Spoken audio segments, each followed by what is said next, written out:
Okay, so imagine you're MKLeo here in this spot at Genesis 7 Grand Finals. This is one of the biggest stages Smash Ultimate has to offer. Not that that rattles you, of course.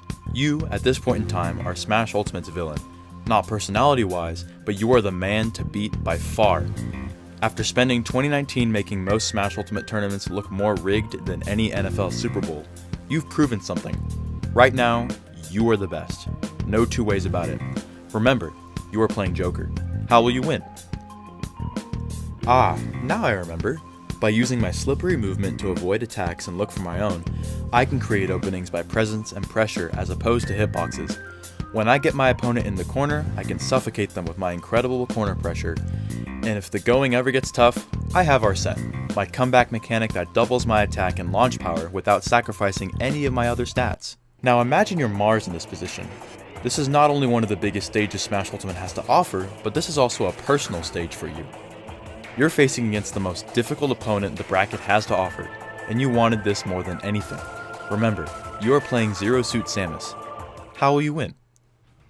Ah, now I remember.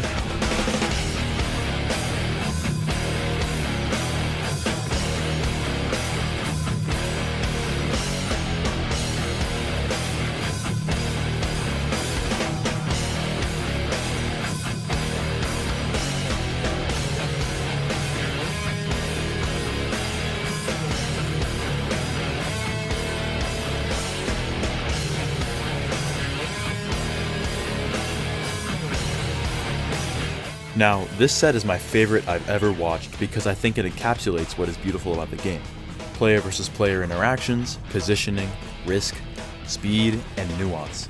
Let's watch the set and see what happens. I won't show all of it, but I'll show some key moments, and of course, the ones that decide who wins. And I get some space. That's what Mars is looking for. Finally gets himself some hits here. Well, probably gonna have a. Oh my God! We're gonna have a volatile match here, folks. You know, MKLeo had a very nice combo right at the beginning, but then Mars had a better combo to take the stock. Just like that, though, MKLeo not taking a lot of damage and now super close to Arsene. You know, the tides could be turning. Oh, here we go. Wait. Here we go. Okay. Damn! Now I'm glad he pulled the trigger on that boost kick. Oh! Leo! Not Barely. quite. But he's already Satie. Oh my God, I cannot believe he came back with such an aggressive back here, but we got Arsene back in the build. But will he be the difference maker? Not on this exchange! Where hit might have been an issue. And Mars always finding the way to just get back into the game. As soon as I noticed that, like, oh, he hasn't really got the. Oh my God! Why not? Chomp will go for the parry on that back air. Oh my God, did you see that crawl, bro? The creeping, the crawling, and he is out here balling. Does he have enough though? Does he have enough though? I don't know. Yeah, I'm very tense right now. The 89%. He's crawling under the Arsene. Bruh. Oh, finds the back here. The Arsene is gone. Oh. My God! Did you see the pose? Did you see the pose? Just coming to life. Need to say that too often. All right, Arsene hasn't been much of the difference maker throughout the set thus far, but when MKLeo needs him the most, can he make the impact? I dare say, not enough. Yet. Ooh, somehow managed to make it back to stage, and now lining up the back here. Tries to give him the side. Oh my God! No 4P just defeat. Mars is going to take Genesis 7. Incredibly, Mars wins the tournament with a 3-0 from Grand Finals against MKLeo. With some of the most explosive play Smash Ultimate has ever seen, a new Genesis champion was crowned that night. This remains one of the most popular sets in Ultimate's long history and is an example of how beautiful and dynamic the competitiveness of the game can be. Here's the same tournament's Grand Finals 5 years later. TNT, like we saw in that first stock there, basically, like, you know, if you consider the nades as well. C4 right on top of that platform is not going to scoop him back up. He's just going to wait. Diamond ready to go. So here's the thing, I really respect the game plan from Uncle. Chill, build up your resources, be ready to go, but where are you going to find these hits, you know? C4 setup again, you cannot minecart high like that over the wall. If you want to go over the wall, you're going to have to do it some other way. There it is, yep. Trying to get the C4 right in that position. And like you said, how do you really try to sharpen? Oh my God! Again, brilliance coming out. That was looking like a shield poke or a shield break right there, but Hurt sneaking out. Shield at such perfect timing, so he doesn't. While there are some beautiful moments in this set, there's also a lot of ugly moments where we see two players relying heavily on setup patterns that are designed to keep a player safe rather than attack the other player. To be entirely honest to my viewers, there are some ugly moments of Genesis 7 Grand Finals too, but those were ugly in the sense that the player was trying too hard to immediately hit the other opponent, and they were all over within seconds. Meanwhile, Genesis X2 Grands has these moments stretched for longer periods of time and more frequently. Now, my goal isn't to trash the Genesis X2 set as a whole or either of its players. Both competitors played incredibly well, and competitors of a game should try and win at all costs. Plus, that set was one of the better sets of the year anyways. The reason I wanted to talk about it is because it demonstrates a trend of competitive Smash Ultimate that has led us to where we are now, which I believe is stuck between a rock and a hard place.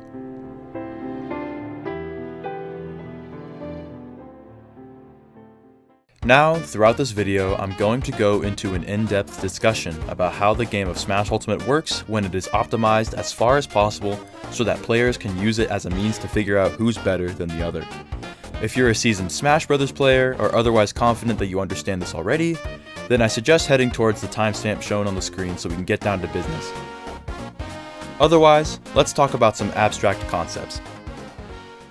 So the basic goal of Super Smash Bros. In competitive play is to take 3 lives, also known as stocks, from your opponent before they take all 3 of yours. Attacks against opponents do not deplete a health bar, but instead make you easier to launch, so that at some point, usually around 100 or so %, you become easy to launch that you fly off the screen. If you fly off the screen, you lost a life or a stock. Casual players play on every stage and with items and stage hazards, but competitive players play on only a set couple of stages and with no items. This way, the amount of luck or nonsensically absurd situations in a game are diminished as much as possible. Now, let's quickly define some terms commonly used to describe situations in Smash. Neutral is a state of the game where both players are trying to find an opening in the other player. For instance, both these players are in neutral until someone finds an opening and converts into more hits off of it. The player that got those hits usually enters advantage state, where they either have control of the stage or have entered their combo. After the combo ends, or after the other player regains some semblance of the stage, the players likely have just re-entered neutral. If you got hit and your opponent entered advantage state, that means that you are in disadvantage state. While the player in advantage state is actively seeking to expand upon whatever advantage they have in the match at the moment, the player in disadvantage state is trying to escape disadvantage state as fast as possible. Now, I know this all sounds ludicrous, but let me show you an example. Now, this is one of my sets from a tournament that I go to. Here, you can see me enter advantage state as I hit my opponent with a neutral air into a forward air, and then into a gunshot. My opponent is now in disadvantage state because he has to recover back to the stage, and I am still in advantage because I'm trying to ledge trap him, which means keeping him cornered. You can see his attempts to try and exit disadvantage by attacking, which I don't get hit by. At some point, he grabs me and puts me in disadvantage state, and then now the axiom is reversed. Every Smash Bros. Match is riddled with these interactions, so it's important I explain them to you. If a character has an exceptional game plan and/or tools to use that can open up people consistently, then that character has, quote-unquote, a good neutral. If a character has a set of oppressive combo routes that do a lot of damage or keep someone in disadvantage for a long time, that character has a good advantage state. The same terminology can be applied to players as well. I can play the character Joker, who has an amazing neutral on paper, but I, the player, can have a bad neutral if I don't use the tools very well. There are more factors to Smash matches that I will explain in due time, but by now you have a pretty good understanding of what happens in competitive Smash Bros. Now, Smash Ultimate has had a tumultuous journey throughout its lifespan. As an esport, the game took off in popularity amongst competitors and spectators alike, but the pandemic stopped pretty much every in-person tournament for a long time, especially all the big ones. Some tiny local tournaments may have kept going, but the major tournaments usually have thousands in attendance, so they can't afford to take chances with the pandemic. Well, that's not too big of a problem. After all, the game has an online mode, where players can play with each other online. How much different could it possibly be? Up here, please. Please, please. Come on. Up here.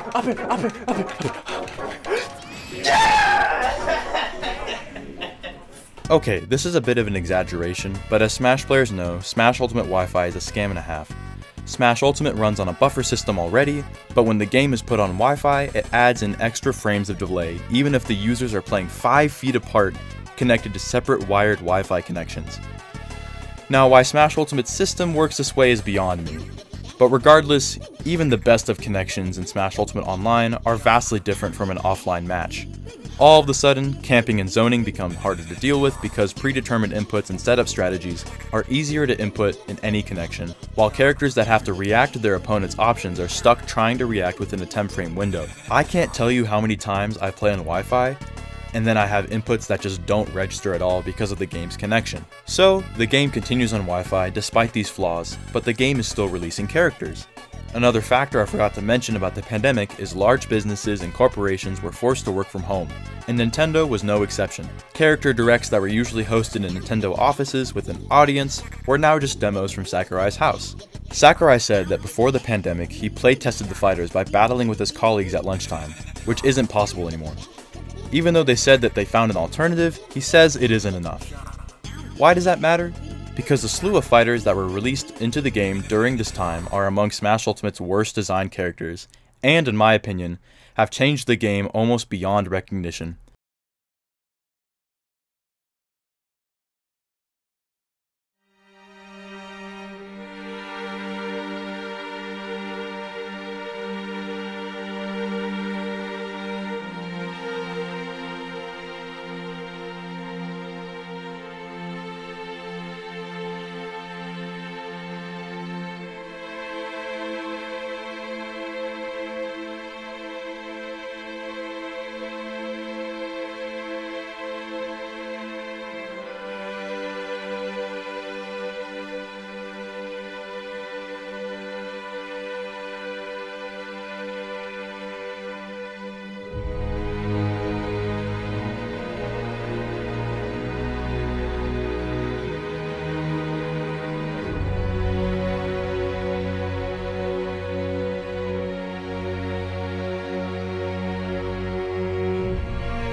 For clarification, I don't mean to say all these characters are good, I'm saying they have glaring signs of oversight, to put it kindly. Sephiroth's entire design is centered around his massive sword, and yet half the cast can simply run under it and watch as he struggles to have any semblance of a game plan beyond running away and swinging. Sora's entire design is the epitome of the touch of death archetype, which we'll mention later, but somehow he has this quality while also having disjoints in the game and the best recovery in the game. Pyra and Mithra are the beginner's dream, giving the player a trove of unpunishable and unreactable moves that all combo into each other, and yet somehow you can never escape the complaints about their okay recovery. I need to know what the developers were smoking with Kazuya. How do you give a character a frame 8 option that is invincible, that also leads to a slew of 0 to death combos? Every move of his has armor, and he lives longer than your Nintendo DS battery. Min Min has the biggest hitboxes in the game, and they combo into each other, and can be used far away enough to where shielding them doesn't even matter. This character covers every approach option on accident, absolutely crushing half of the cast. And then there's Steve.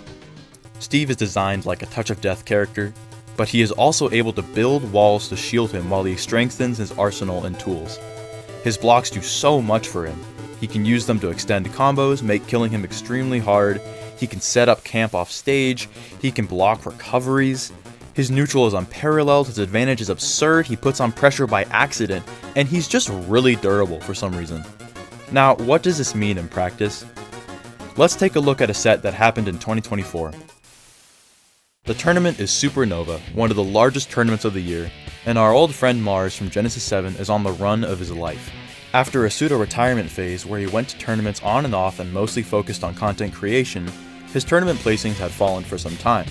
But at this tournament, he's managed to beat the literal #1 player in the world 3-0, beat a top 10 player in a Game 5 scenario, and now he's in the losers top 8 qualifier, fighting against previous #1 in the world, Akola.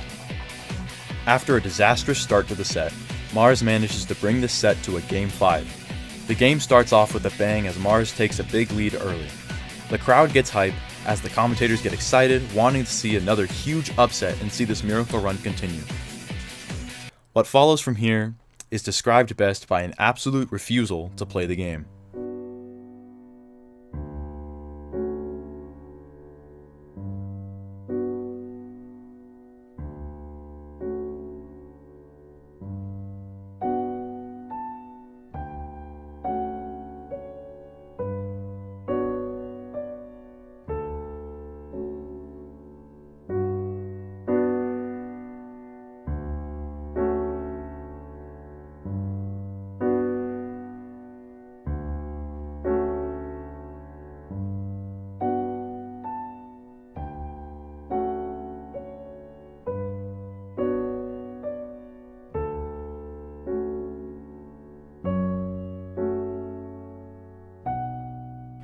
Now, Akola is doing what he needs to do as a competitor.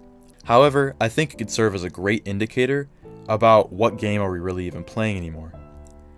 The rest of the game was defined by a lack of interaction in order to secure Akola the victory in that set. Is this really what Smash Ultimate has come to? Let's finally talk about what is wrong with Smash Ultimate. Now, Smash Ultimate's meta has progressed for almost 7 years, and I think it's pretty safe to say that we as a community have figured out the vast majority of this game. The most powerful characters are the ones who can look for their high damage output combos with little to no risk about being punished for it. When Kazuya mashes Electric Wind God Fist against you, the risk reward is heavily skewed because if the average character won this interaction against a frame 8 move with full intangibility on its startup, you might get 40 damage off of a good punish. When Kazuya's move wins, you watch an unskippable cutscene that you've already seen a million times before as you helplessly try an SDI before you die. When Rob mashes neutral air with the gyro in his hand and by some miracle you manage to punish a Rob Nair, you probably got like 30 damage with your average character. If Rob wins the interaction with a move that is safe on parry, circles his entire body, and is -4 on shield at worst, you just died. So, first point about how we've got to where we are now. Setups are too strong in this game and they yield too high of a reward. Setups work well when they're either very strong or very safe, but you can't make them both. Having a game where multiple characters have near unpunishable options that almost always lead to certain death or at least 80 damage is always going to make gameplay stale. Every character has strong setup tools that lead to damage, but when you make this tool both incredibly difficult to punish and incredibly rewarding if it hits, only the boring gameplay follows. Let me show you some examples. This is Riddles, formerly the best Kazuya player on the planet before he retired. He is fighting Gluttony, the best player in Europe and the best Wario player in the world. Gluto starts with a combo of his own, getting 23 damage. He misses an up air and he literally explodes. Twice. Take a look at the full clip. Round of Gluto versus Riddles, game number 3, knotted up, 1 apiece. Doing the same thing that Ferps did too, Town and City. Yeah. Trying to get a nice flat open plane that Wario's going to have to run around on. And look at this side switch into the killer. We know what's going to happen. Gluto's just like, I'm just trying to get some offense going, and then just like, he's just gone, period. Oh, no. Go out, please! Don't let him get the side switch. Oh, man. Because Now, in this clip, we revisit one of our old friends, MKLeo, who is instead playing Rob in this set against Proto Banham. Proto Banham misses one grab. He literally dies for it.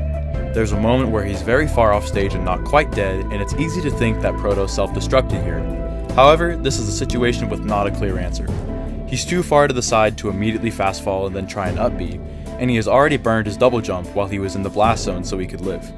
Proto's only chance to live is by holding in for a long time so he can recover his lost horizontal distance, but this is the option that Leo is covering, and it's the only one he has to. Therefore, there's nothing Proto can do, he attempts some type of recovery and falls to his death. If Leo missed this initial nair, nothing happens, he will just look for another one. Now, players die early all the time, even in the Genesis 7 set. How is that different? Let's look at an interaction where Mars takes a stock at 0%. He catches a jump back with an up smash, converts it into a forward air, into a forward tilt.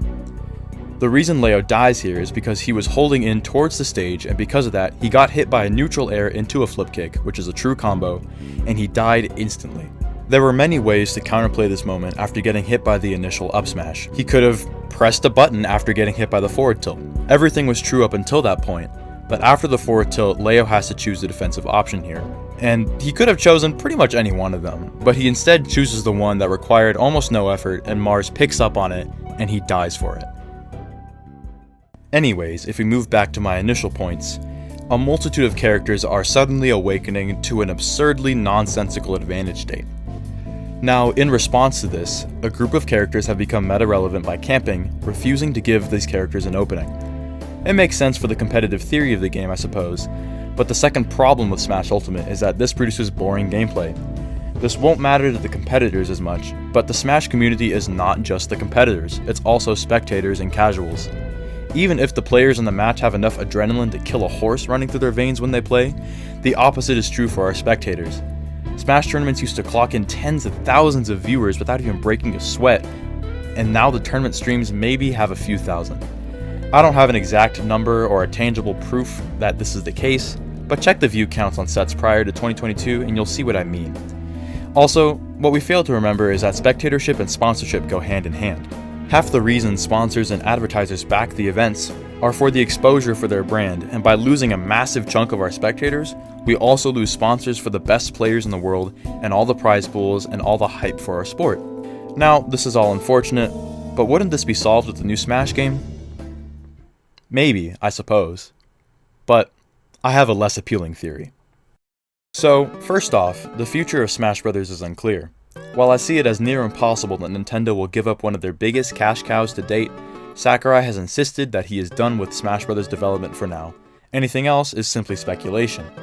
There's also the likely chance that, on Nintendo's grand spree of creating remakes for games, we might just get Smash Ultimate Deluxe, with a few new fighters and an amiibo or something, which would keep us right where we are for a while, because I'm not hopeful enough to think that they'll balance patch the game again. But let's say that we get the best ending. Sakurai miraculously comes back and we get an entirely new Smash title. Where does that leave us with possibility? Well, in a game with 80-something fighters, that's a very, very hard bar to top. I've seen a lot of speculation about a Smash Bros. Reboot, which sounds like a wonderful idea in theory, but there's just one problem. Nobody is going to buy that.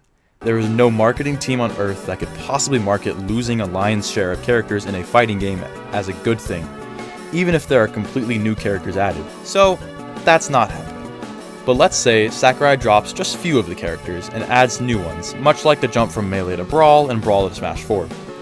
We'd still have a fighting game with around 80 fighters at least, if not more, and the way developers would design them would still have to be new, fun, and innovative, which, in Smash terms, means more comeback mechanics, broken moves, game-altering physics, and absolute shenanigans. Even if somehow Sakurai adds every previous fighter and then some new ones, we're approaching a fighting game with nearly 100 fighters. Smash Ultimate is already incredibly difficult to play competitively because of how many unique matchups there are, and even if they balance the DLC from Smash Ultimate to be balanced in the next game, we're going to be right back here within a few years because of some new DLC bullshit that is going to come out that changes what we've grown to love about the game, and we'll be right back where we started.